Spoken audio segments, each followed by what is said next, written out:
This is the book in Ephesians chapter 5, verse 20. Always give thanks to the Lord and fathers and everything in the name of the Lord Jesus Christ. This verse is encouraging to encourage to all of us and the mindset of consistent thankfulness to God and for all the aspect in our life.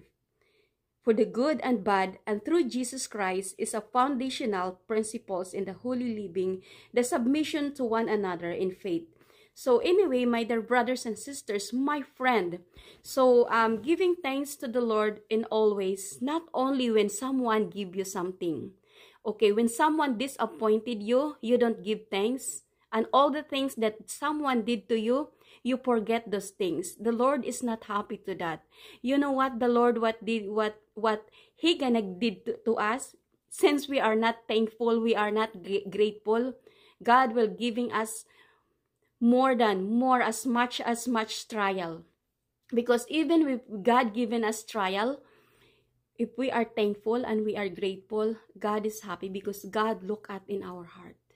We are not only good to that person because when person is only doing something good to us.